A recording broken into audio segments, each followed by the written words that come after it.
Welcome to the USATF Fantasy Show. My name is James Hill, and we're joined by Jordan Testerman and Dr. Robert Chapman.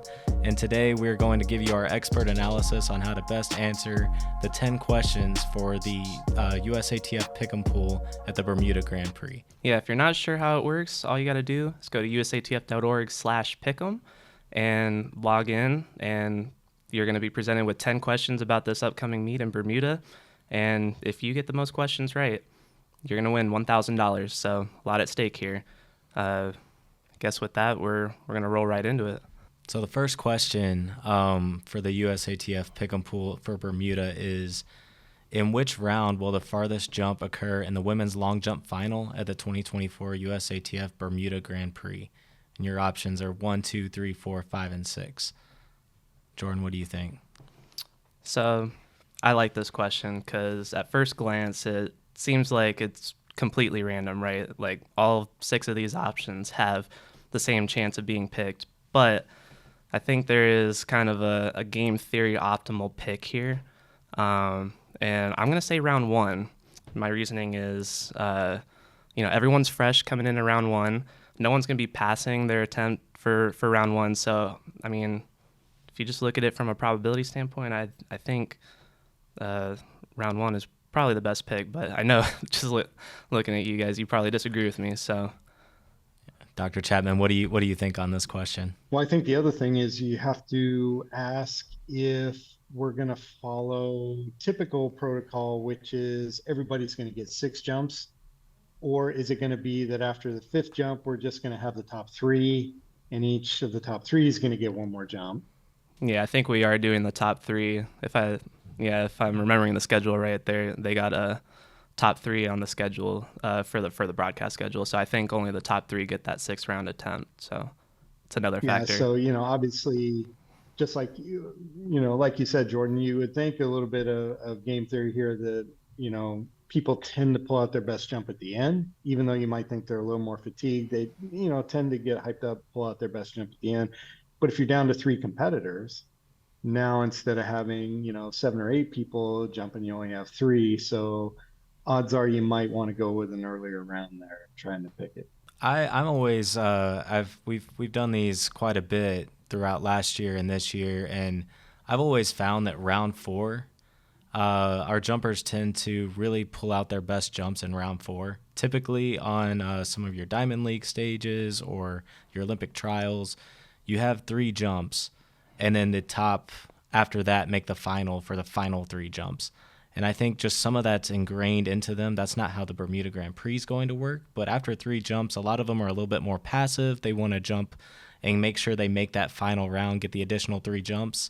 Then round 4, they really make those adjustments. They're really trying to make sure that they get their largest mark, their furthest mark out there. So I'm going to go with round 4 for this one. Yeah, there's definitely something to be said there. Getting dialed in, getting adjusted. I was a jumper back in my day, so there's definitely a lot that goes into it. But I think as we go along with some of these questions, I think the wind is going to be a big factor here too. Just looking at results from previous years, a lot of the jumps in sprint events were aided by the wind last year. So I think we might see a lot of fouls in round 1. Or we might see a really big jump in round 1. So there could be some variance, but you guys make some good points. So second question here, how many men will run faster than or equal to 46 seconds in the men's 400-meter final at the Bermuda Grand Prix? Jordan, I'll let you go first again. So did a little bit of research this weekend on this, and I think the magic number here is 5. Got a couple of reasons for that. 5 of the men on the start list have already run sub 46 this year, so that's one reason. Another one being 5 men ran sub 46 in this event last year. So, we're going to see Karani James from Grenada. It's his season opener. You never know what you're going to get with a season opener, but he didn't run anything above 45 seconds last year. So I think he's going to come out looking pretty good, looking pretty sharp in an Olympic year. Any given day, 1 or 2 people probably aren't even going to have it. So, they just might show up, have a bad race. That's the reason I picked 5. Dr. Chapman? I'm going to say fewer. And the only reason I'm going to say fewer is I was at Mount Sac this past weekend. We had great weather at Mount Sac. I saw Rai Benjamin run the easiest looking 44.4 It 400 was meters pretty that I've smooth. seen in a long time. Yeah. He looked easy. And Bermuda typically has a little bit more wind. It was just an absolutely perfect day with no wind at Mount Sac. Um, I think the quality of the field at Mount Sac was probably a little better. So just looking at here's the hard part about this is it's April, right? And you just don't know what you're going to get in April compared to what you're going to get in the other months. So you could look at something, and expect, oh, this name's going to do great, or, I expect them to run this particular time, but we still have 4 months to the Olympic Games, right? And so are people fit now? And if you're fit now, it might be too early. If you're not fit now, no problem because you're still training heavy and you might have a little bit flatter legs. So it's just hard to say. You said how many, Jordan, you thought we're going to vote five? 5, yeah. I'm going to say it's going to be maybe 3, 4 at the most. And I agree with you, Dr. Chapman. I had 4 on my scorecard here. Just running through, I think all of us are pretty big stats, data guys, crunching the numbers, looking at past results from previous years. You guys make great points. It's April. It's early. Some of these guys are opening their season, and Bermuda is historically very windy. So I'm going to say 4 for mine. And, yeah, I'm very curious to see how that race is going to play out. Yep, we'll see.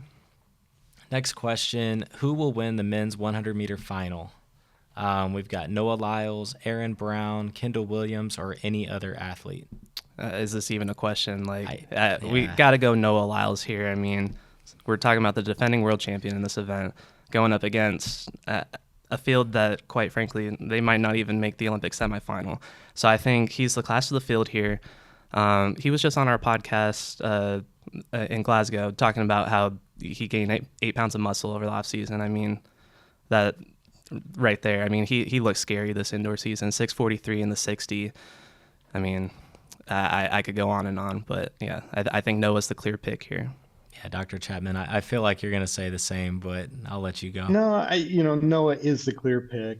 The issue is if we were talking about 200, you don't even think twice about it. The 100 meters, though, is a little bit different, and only because, and Noah would be the first one to admit, his coach Lance Brown would be the first one to admit that the challenge Noah's always going to face is with his start, particularly in the 100.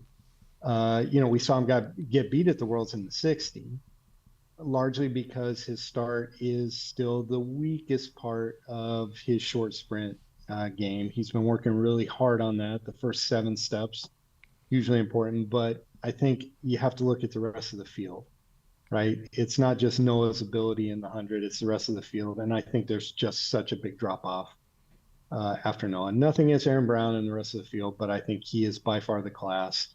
Even if he has a bad start, even if he has a bad day, I think his B game is still enough to win over everybody else's A game. I completely agree. Noah Lyles is who I have on my scorecard. His top end speed is just unmatched. You're right. If he can get out of the blocks, even if it's just a little bit behind everybody else, I have little doubt that he'll be able to catch the rest of the field by the time that 100 meters is up. So I also have Noah. Next question here. Who will win the men's 200-meter final at the Bermuda Grand Prix? What's the options here? We've got Elijah Morrow, Matthew Bowling, Andrew Hudson, Alonzo Edward, Jareem Richards, or any other athlete. Yeah, out of the people that were just listed there, this one's going to be close. I think it honestly depends who shows up to the line on the day. But I'm going to go with Jareem Richards. And, maybe a little bit of recency bias here, but he did just beat Bowling head-to-head at Tom Jones. And it doesn't get talked about enough in track and field, but I think head-to-head results do matter a lot since there's just so many variables that go in. We've been talking about the wind a lot. Results don't show like how hot it is or how humid it is, and that all of those affect performance. So when you have the opportunity to look at head-to-head results, I think that should heavily factor into your decision making. So I picked Dream. He also has the most experience out of the field. I mean, he has a bronze medal in this event from a previous world championship. So I mean, it was 7 years ago, but experience could play a factor when it comes to who's going to win. Time doesn't really matter here. Dr. Chapman? I'm going to go with Matthew Bowling. And here's why is sometimes, and I appreciate Jordan's thought about the head-to-head at Tom Jones, but this is where sometimes you just got to know who's fit right now and a little bit of inside information. So one of the things that we've been doing with our sports science and biomechanical work is we've been working with Matthew Bowling and his coach on a few things. And Tyler Noble, who's our senior manager of sports science and data analytics, has been doing some really cool stuff. We just recently did a biomechanical analysis on Matt Bowling a couple weeks ago. His coach just introduced some of the recommendations that we made of changes that he should look at doing. And last weekend he ran 10-0 in the 100 and looked really good. I think you're going to see some of that carry over this week into the 200. And this is one of those things when you're just trying to make a decision and go off PRs and stuff like that. You don't really know who's fit and who's making some changes right now. I think Matthew has made a few changes that are going to show up in this 200 this weekend. So he's my pick. I love that you brought that up too, because Tyler did show me some of the clips. He showed me a clip from March, and then he showed me one from like a couple weeks ago. And I mean, it was like night and day, dude. It looked like two different sprinters. So I'm excited to see what Bowling is going to do this season. And if Dream doesn't show up, he would be my pick too, to be fair. So James, what do you think? I'm going to be different, and I don't have, I mean, my reasoning's not as good as what you guys said, but I'm going to go with Elijah Morrow. I mean, Giga Maggie's. I got to go with my A&M guy. And he historically runs really well early. Love his coach. I am just going to go with just a gut feeling of Elijah Morrow on this one. And he did win last year. He did. So he did. He's got, I mean, it's a sneaky pick, but I mean, Bowling does look incredible right now, extremely fit. I do think, Bermuda's a different race than a lot of these other ones that you'll see. Elijah Morrow is just, he seems to put it together early. I'm going to go with Elijah Morrow. Next question, who will win the women's 400-meter final at the Bermuda Grand Prix? I'm a little interested to see what Courtney Okolo's going to do. I mean, she obviously has had a great history, a great champion's got some medals in a sock drawer somewhere that she's earned in the past. And, is she able to come back and get some of that magic of past years? This is going to be a lot of times you'll see some of those athletes who are a little more seasoned in Olympic years start to put some things together. And if she can kind of recapture some of that old glory, it'll be interesting to see. Oh, yeah, for sure. Definitely a dark horse, a live dark horse in this one. I mean, she's already run 51.70 this season, so Courtney could easily sneak in there and win this. Absolutely. Will the fastest time in the women's 100-meter final be faster than or equal to 11 seconds? It honestly depends on the wind, how much it's blowing, which way it's blowing. It's kind of a toss-up, but I think if you're looking at this from an analytical standpoint, you got to say yes, it's going to be under 11 seconds. Tamari Davis would be my favorite going into this one. She's already run 10.94 this year.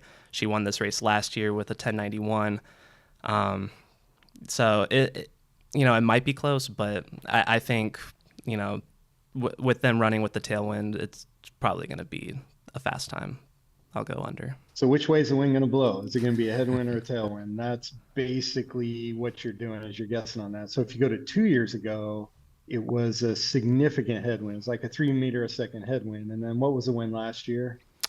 It was a pretty significant tail, right? Yeah. I don't think a lot of the races were. I think there were a lot of wind-aided races last year. So. Yeah, so I think it just depends. And this is one of those unique things where a lot of time, whichever way the wind's blowing, you're able to flip the track and run, the sprint race down the backstretch can't do that in Bermuda, right? So in Bermuda, you got to go down the home straight, whether you're into the wind or have a tailwind. And so I think it's strictly is which way is the wind going to blow. And if you can predict that, then I think you can predict whether it's going to be under over. I'm going to say, just kind of playing the odds a little bit. I wasn't there last year, but I was there 2 years ago when we had the big headwind. And if it's anything like that, I think it's going to be hard to break 11. So I'm going to go with no. Yeah, that's fair. Naturally, I want to be an optimist here. I want to say we're going to have fast times, fast things. I'm going to go with yes. It's going to be faster or equal to 11 seconds. There are some high quality names in the women's 100. Aaliyah Hobbs was added to the race. And I think, yes, I think there's definitely the talent to run under 11. It's now, it's a matter of the headwind or tailwind, but I'm going to go with yes, it's going to be faster. Yeah. Aaliyah just ran pretty fast this weekend too. Yeah. Yeah, she ran 10:88, right? Yeah. So this past weekend. So if Aaliyah's in the race, that changes things a little bit, but we'll see. Next question. Will the fastest time in the women's 200-meter final be faster than or equal to 22.3 seconds, yes or no? 22.3. I'm going to go against the grain here a little bit and say no. Abby Steiner was the only person to do it last year at this race. And she's in here again, but it's her season opener. Yeah, and there's always a chance that some people that are entered aren't going to run because they're in earlier events, Tamari Davis being one of them. So, Tamari might run the 100 and then she, drops out of the 200. So that's, one less person that is capable of dipping under 22.3 and we don't get there. So I'm going to say no, but we'll see. All right, so if we have to pick like a lock of the meat question, this would be my lock of the meat question, where I would say no, only because Gabby Thomas run 22.0 at Texas Relays and looked fantastic, and you had Sha'Carri Richardson, who we know is solid, and she ran 22.9 in China this past weekend. I think 22.3 is just a little too quick, especially for the field we have. So if I have to pick a lock of the meat, I'm going to say no on that question. Lock of the meat. We got to trademark that. I'm gonna be different than you guys. Optimistic. If there's one thing I've learned, never bet against Abby Steiner. The girl is an absolute beast. Every time she goes out there, she just knows how to get it done. I think she runs a fast time. Dr. Chapman's exactly right. 22.3 is extremely fast for April. But with Abby in the field, I can't say she won't do it. I've never seen that girl not be able to do something. So I'm going to go with yes, it will be faster. Okay. Next question. How many men will jump further than or equal to 17 meters, which is 55 feet, 9 1/4 inches, in the men's triple jump final? And the answer choices are 3 or more or 2 or fewer. I actually put a lot of thought into this one. Hey, you're a jumper. This is what you do. I know. I love watching triple jump. I could never quite figure it out myself, but watching it done when it's done right is just it's like an art form. And especially true when you're watching Jaden Hibbert jump, and this is his season opener after getting hurt at Worlds last year. It's going to be really interesting to see what he looks like, but I saw a clip of him doing some short approach at practice on Instagram the other day, and I mean, the pop is still there. He looks fantastic. He's super young. He's from an island country. This meet is on an island. I don't know if there's something to be said about that. I've never competed internationally, but so I think he's, even if he goes off a short approach, even though it's his season opener, I hate to use the term lock in track and field because I don't think anything or anyone is a lock, but Jaden Hibbert over 17 meters, pretty close to that. And then you got Donald Scott, Jordan Scott, both over 17 meters already this year, barely, but still over. And if we're talking about the tailwind and whatnot, wind aided jumps are definitely a thing. So that's 3 right there. I'm going to go 3 or more. You could have even more in there. I know the Italian kid, blanking on his name right now, but he's also probably right there at that 17-meter range. So I'll go 3 or more on this one. You seem pretty convinced you're going to have a tailwind. I guess I'm biased. Again, we all go off our own experience, right? And I was there 2 years ago where it was just such a massive headwind. It was such a massive headwind that Grant Holloway didn't even run the 100 hurdles because he was worried about getting hurt because, his steps could be off. Mm-hmm. Right. So I just, maybe it's a bias because of that experience that I look and think they're going to be jumping into a headwind. If my memory, I don't, a lot of times, this, Jordan, it's what's the runway like? What's the board like? And stuff like that. I worry a little bit about some of those things, and so I'm gonna go opposite. I'm gonna say it's gonna be 2 or less. And to be fair, I'm a little biased towards last year because this is the 3rd year doing this meet. The first year Dr. Chapman was there, it was headwind galore, and last year it was mostly tailwinds, wind-aided events, etc. So, I want to say I don't know. It's really hard to predict because, like we already talked about, they can't flip that track. So, it's just gonna be like what happens on the day. So, listeners out there, definitely check the weather pattern. There's websites for that. I would definitely check which way the wind is blowing. Look up which direction the track is facing. I mean, seriously, that could be the difference between you winning this and you not winning this. So. Yeah, there's a common theme here. Completely agree. Check the weather.